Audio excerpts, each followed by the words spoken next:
2020 ini Amerika ambruk.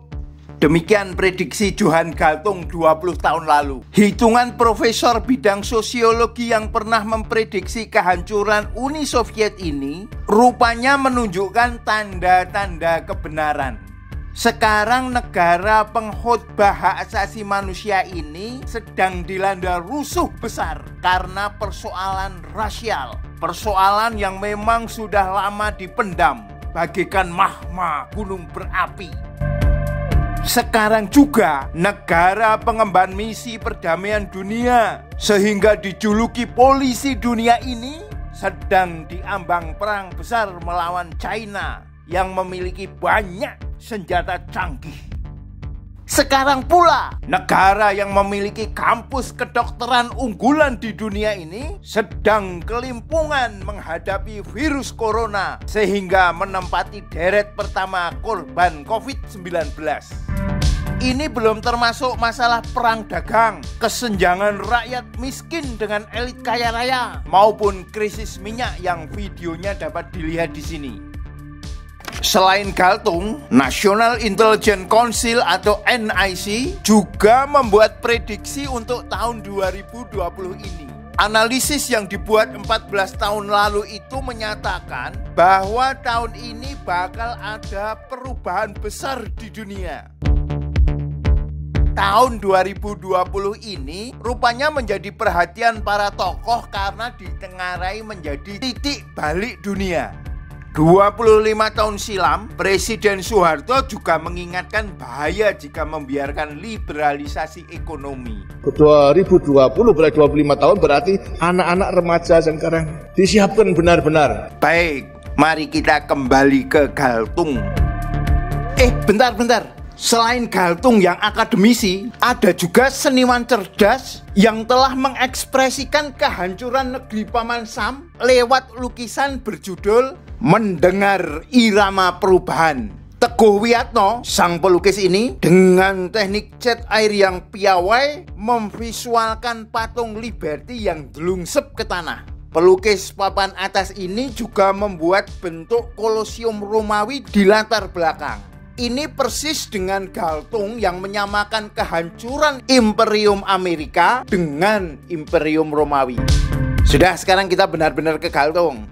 Lewat buku The Fall of the US Empire atau Kehancuran Imperium Amerika Serikat, bahasa Jawanya Gledake Amerika, Johan Galtung menyamakan imperium dengan siklus kehidupan, yaitu dari benih hingga mati. Inggrislah yang menanam benih bagi Imperium Amerika Serikat.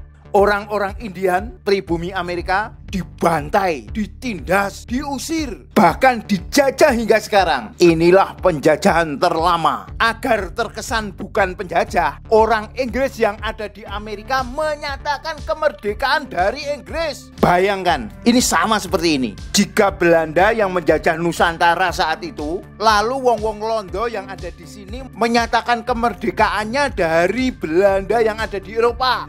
Bahkan, untuk memuaskan syahwat hegemoni kolonialismenya, Amerika mencaplok koloni Spanyol yang sama-sama penjajah.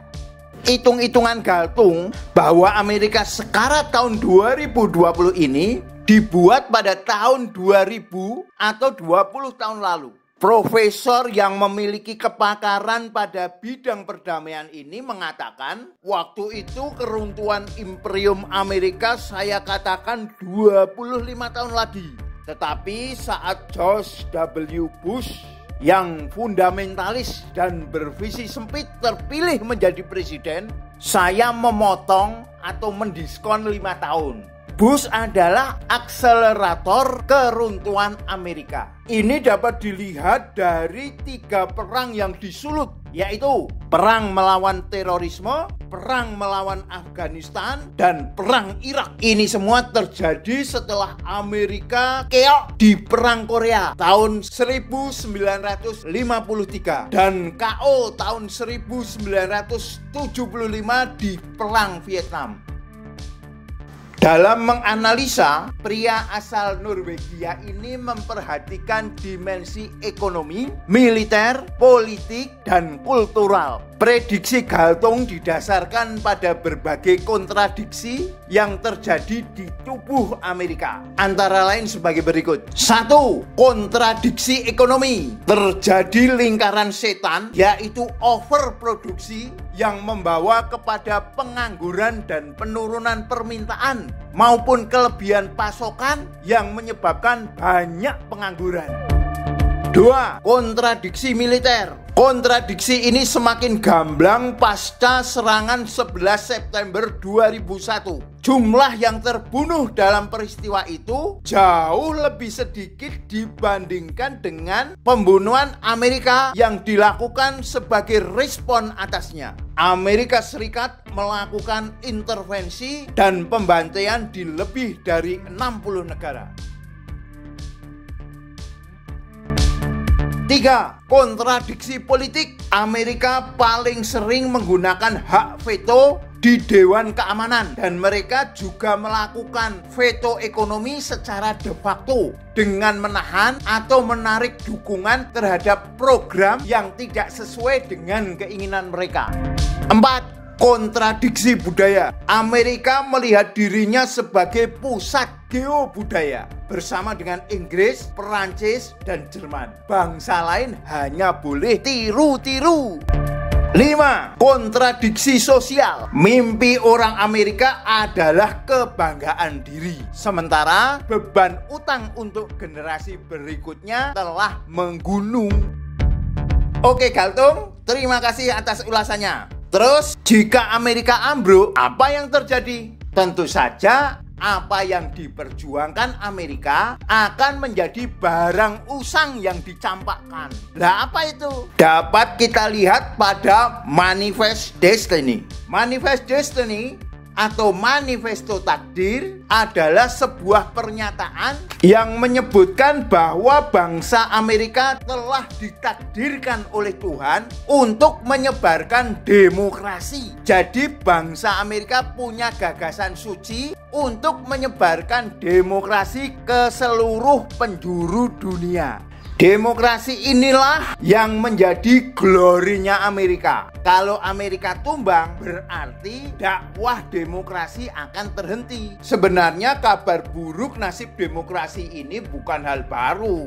John Adams, mantan Presiden Amerika Serikat kedua, dengan sinis menulis, demokrasi tidak bertahan lama. Ia akan segera terbuang, melemah, dan membunuh dirinya sendiri. Demokrasi pasti akan bunuh diri.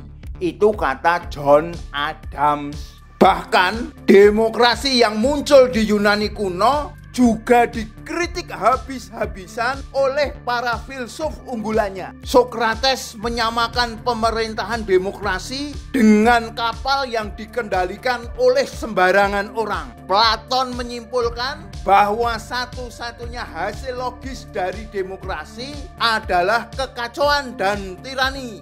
Aristoteles menyatakan bahwa demokrasi adalah pemerintahan buruk yang dipimpin oleh banyak orang.